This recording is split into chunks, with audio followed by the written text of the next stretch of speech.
Inilah kericuhan yang terjadi pada hari Jumat 25 September 2020 di kantor Chandra & Associate Beleza Office Tower lantai 6 Permata Hijau antara dua orang pengurus penundaan kewajiban pembayaran utang atau PKPU PT Frogi Edutografi, Ferry Iman Halim SH dan Maruli Tuasilaban SH dengan para kreditur dalam perkara 157/Perdata Sus /PKPU 2020 PN Niaga Jakarta Pusat tanggal 9 Juli 2020. Kericuhan bermula dari undangan konfirmasi tagihan dari pengurus yang memanggil para kreditur yang berjumlah puluhan orang untuk datang pada hari Jumat pukul 13.30 di kantor pengurus PKPU di Chandra Associate dengan perihal undangan konfirmasi tagihan.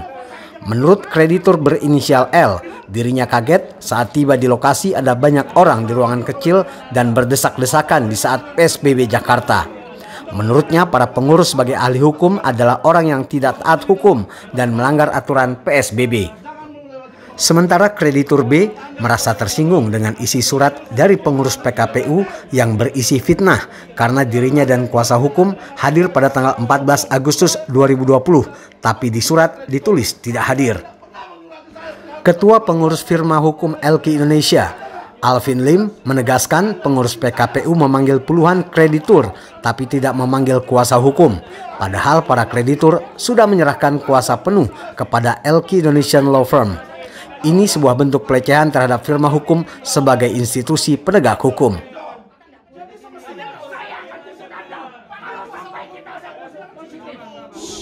Ini kita semua kreditur 43 orang dipanggil ke kantor pengurus. Tetapi anehnya, janggalnya, malah justru lawyernya kagak dipanggil.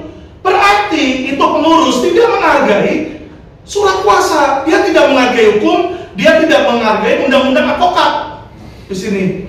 Bagaimana seorang pengurus yang ditunjuk oleh hakim tidak mengerti hukum, melanggar hukum, dan dengan sengaja melecehkan advokat lain?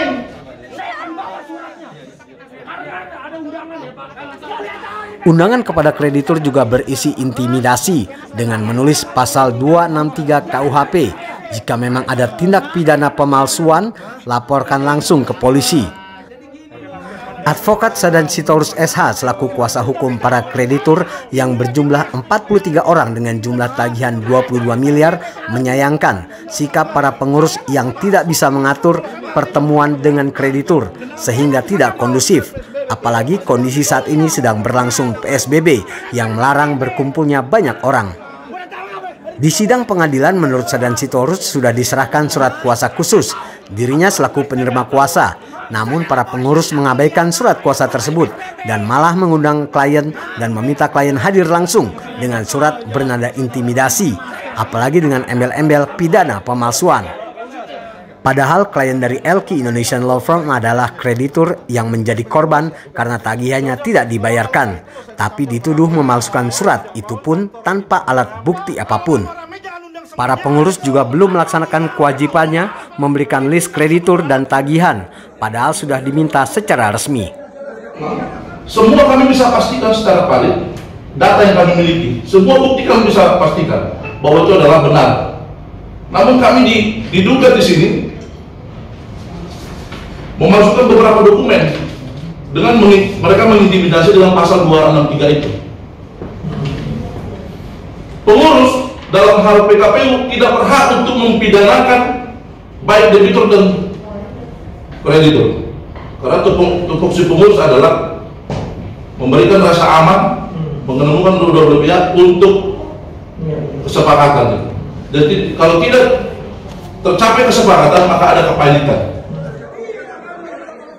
Alvin Lim selaku ketua dari LQ Indonesian Law Firm meminta agar pemerintah dan masyarakat waspada adanya oknum mafia PKPU yang berpotensi merugikan masyarakat. Para oknum mafia PKPU harus ditindak tegas.